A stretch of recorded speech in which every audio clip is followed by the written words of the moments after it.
What's going on, everybody, and welcome back to another episode of the CombatCast. Today, I want to talk about one particular fighter from one championship, and that is REGIAN EERSEL, who competes in the lightweight division of One Super Series, which is basically the kickboxing and Muay Thai division of the promotion.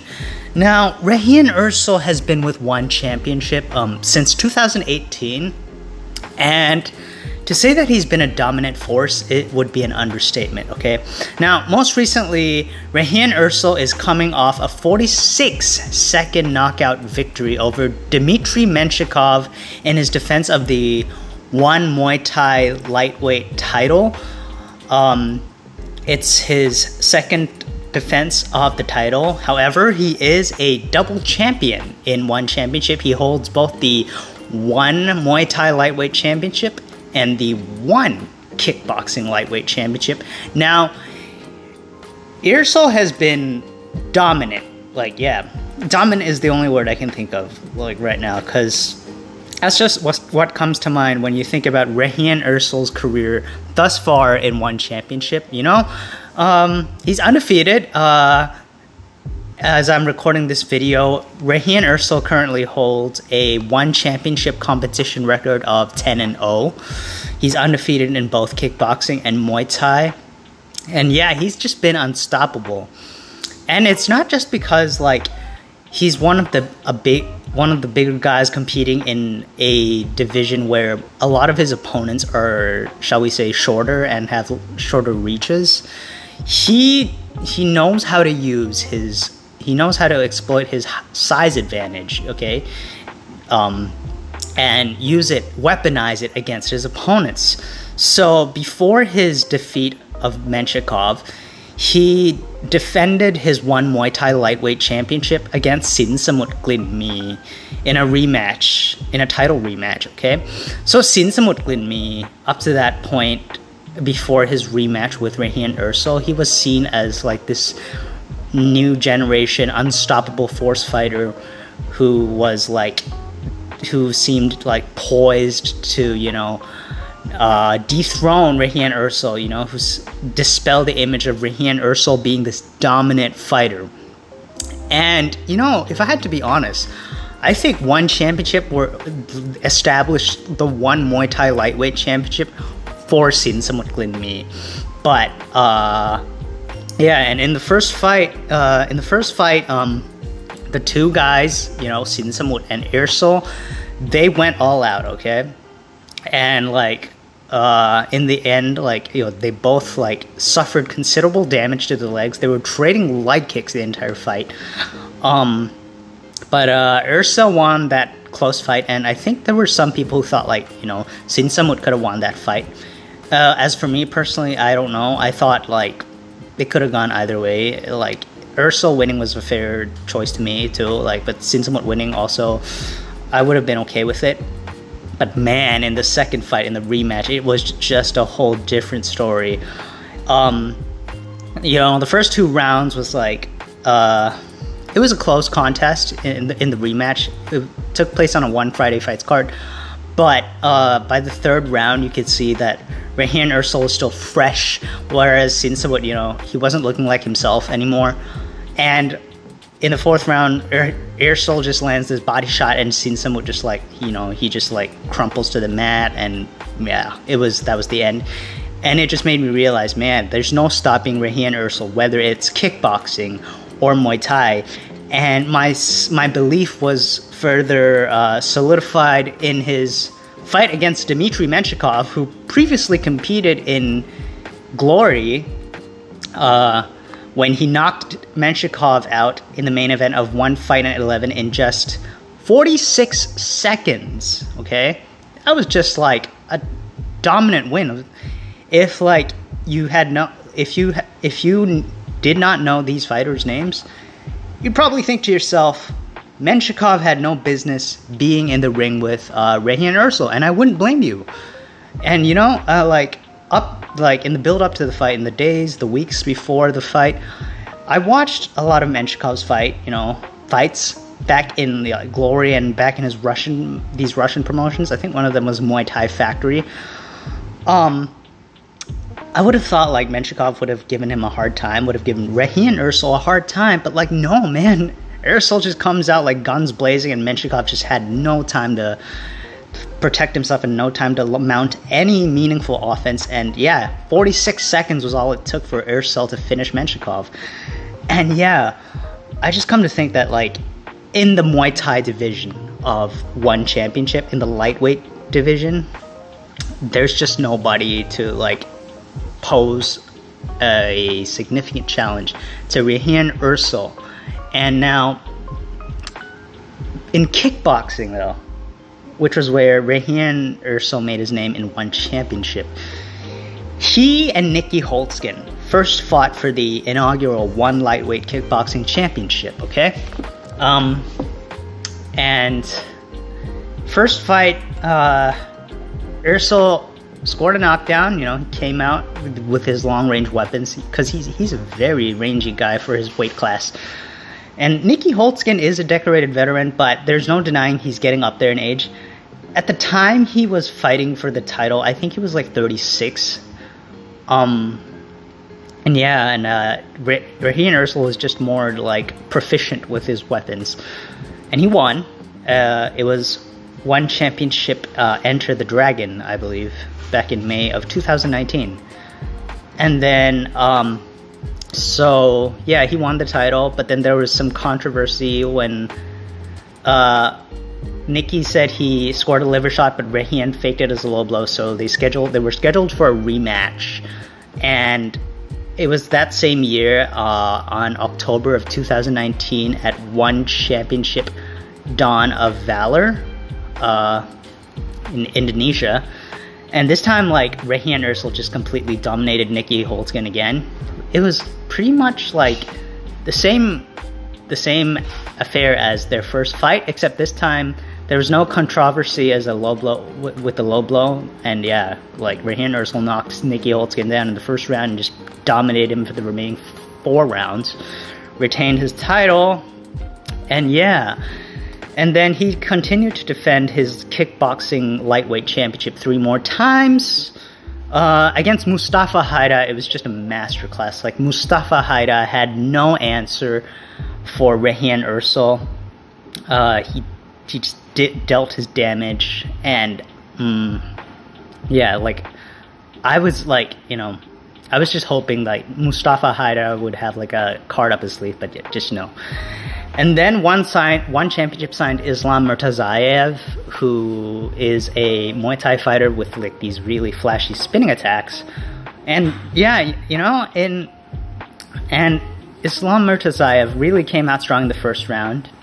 He came out with these flashy spinning attacks, but I don't think any of them really like landed any significant damage on REGIAN EERSEL. And I think by like the 2nd or 3rd round, like, Islam Murtazaev had expended so much energy with mounting his offense. I think he put too much energy with his attacks, and that proved to be his downfall. And again, REGIAN EERSEL was just smart. He was precise, and in the end, he took the victory home. Then in April of 2022, he faced Arjan Sadikovic, a Bosnian-German fighter. Now, to everyone's surprise, in the first round, Sadikovic lands a knee in the clinch, and it knocks EERSEL down. It was like the first time REGIAN EERSEL had ever been knocked down in one championship history. And like, I guess myself, I can't speak for the others, but I guess I was hoping, like, you know, Arjan Sadikovic would be the guy to dethrone REGIAN EERSEL, but like, apparently that knee in the clinch would be the only meaningful offense Arjan Sadikovic would mount for the remainder of the fight. REGIAN EERSEL was very effective with his leg kicks, and he just landed them all the remaining 4 rounds, and like, Sadikovic couldn't really get into range to mount any like significant striking offense. And in the end, the damage just like outweighed that one knockdown, and in the end, REGIAN EERSEL just walked away with a unanimous decision victory. And then after that lightweight title defense, One decided to host that the inaugural Muay Thai lightweight championship versus Sinsamut. Now, bear in mind, at that time, Sinsamut was 2-0 in one championship. He made his debut as a fill-in for Islam Murtazaev at the 1X event in March 2022 versus Nicky Holtzkin. And he shocked the world, I don't know if you could say that, against Nicky Holtzkin when he knocked Holtzkin out. He just like one punch knockout, and yeah. And then he faces Liam Nolan, a renowned English Muay Thai fighter. And again, he lands a one-punch knockout. And yeah, I think that was enough for one to book him for a title fight. And yeah, the first fight was really close. I will give him that. But the second fight was a whole nother story. I don't think Sinsamut was, shall we say, efficient with his energy conservation, whereas REGIAN EERSEL was more calculated. He was smart. He fought smart. And he timed shots well, and yeah, that body shot was like kickboxing, like masterclass. And yeah, and like, so why I made this video was because, like, looking at the One Super Series lightweight division as a whole, and I mean kickboxing and Muay Thai, like, there's hardly any competition left, okay? Okay, maybe there's like 2 names in the kickboxing division, okay? There's Konstantin Rusu of Moldova and Bogdan Shumarov of Bulgaria. Now, Rusu and Shumarov had just faced off at One Fight Night 12. Shumarov knocked out Rusu in the 3rd round of their fight, I think. It was the 3rd round, with a head kick. I think it was a surprise victory for Shumarov. I think Rusu was expected to be the winner. But anyways, yeah. And I'm gonna go out on a limb and say REGIAN EERSEL easily beats both Konstantin Rusu and Bogdan Shumarov in a kickboxing match, okay? He easily, like, uses his reach and his size to, like, outclass these 2 fighters. Easily. And right now, the only Muay Thai fighters in the lightweight division that REGIAN EERSEL has yet to face are Rungrawi Sitsong Pinong and Liam Nolan, okay? Now, with the way Liam Nolan lost to Sinsamut Glinmi, the way he got, like, knocked out, I think that REGIAN EERSEL would easily dispatch Liam Nolan, probably in the same fashion as Sinsamut, if not even faster. And Rungrawi, he's a tad bit smaller than Sinsamut Glinmi, and he doesn't have that punching power, the same punching power as Sinsamut as well. And I don't see anything he possesses that can, like, be the equalizer in a fight against REGIAN EERSEL. So, like, I bet you, like, REGIAN EERSEL wins the fight against Rungrawi by however he wants. And, like, as it stands, the One Super Series lightweight division is as thin as it is. And this is why I think REGIAN EERSEL should not be competing in one, because the competition is so, like, the competition pool is so shallow. Like, pretty soon we're going to be seeing, like, not just rematches, but probably trilogies, maybe even quadrilogies. Like, I wouldn't be surprised, okay? So, I saw on One Championship's Instagram feed, they were posting, like, a reel of, like, REGIAN EERSEL in his first fight with Nicky Holtzkin for the One Kickboxing Lightweight Championship. And they were asking, can anybody stop REGIAN EERSEL? Basically, that was what they were asking in their caption. And it just made me think that there's nobody stopping REGIAN EERSEL anytime soon, at least in One Championship. And that's why I think that REGIAN EERSEL, you know, he's a Surinamese Dutch kickboxer. I think he should take his talents to glory, where there's more competition in the 170-pound division. because, like, you know, there's guys like the current Glory welterweight champion, Andy Semelier, okay? There is the most recent Glory welterweight title challenger, Jay Overmeer. There's former Glory welterweight champion Martel Gronhart. Man, there's so much more, but like, honestly, I feel like REGIAN EERSEL could give these guys a good challenge. There's Harush Grigorian, there's Robin Sirik. Man, there's like so many guys. The 170-pound division in Glory, known as welterweight in this case, is so much more competitive than the 170-pound division in one championship. It's like, it shouldn't even be a debate. Like, all the elite 170-pound fighters are in Glory. And like, in one championship, the 170-pound like fighters, it's like REGIAN's like playground, if you will. And I feel like REGIAN EERSEL would be like stepping up in competition if he went over to Glory. And I feel like he could be a potential title challenger. He'd make a great title challenger, you know, if he faced a guy like Andy Semelier. You know, there's so many names. Yeah, there's Hamicha, Mohamed Mezwari. The list, you know, the possibilities, the matchups you can make are endless in Glory. But like, in one championship, I feel like there's no fights to be made, okay? Like, okay, even the fighters he hasn't faced. Say, Konstantin Rusu and Bogdan Shumarov in kickboxing. Like, it's not a match that's appealing to me. And, like, I feel like he easily beats those guys. And then Liam Nolan and Rungrawi. Maybe the Liam Nolan fight is a little appealing. But, like, with the way Liam Nolan lost to Sin Samut, well, chances are REGIAN EERSEL wins this fight, like, easily. So, yeah, that's just what I wanted to say. That's why I hopped on and made this video. Now,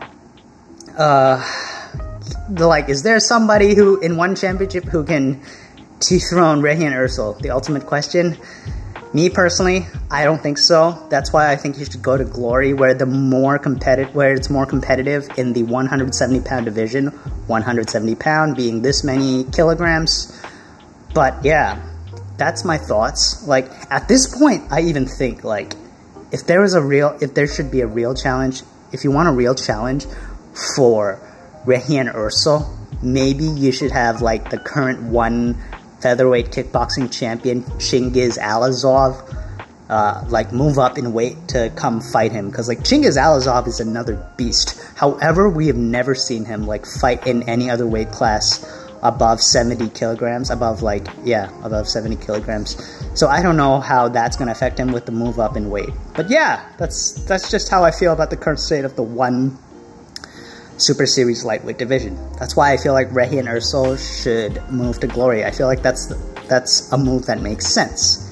Because there's an endless list of, like, welterweight fighters in Glory that would make good matchups for REGIAN EERSEL. And REGIAN EERSEL, man, with the way he's dominated in one championship, I think he can certainly, like, climb up the rankings and become a potential title contender for the Glory welterweight championship.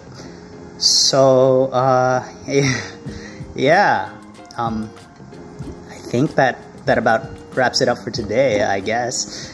And, if you've made it this far, please don't forget to hit like and subscribe. And if you're still watching, I wish you all a good morning, good afternoon, and good evening.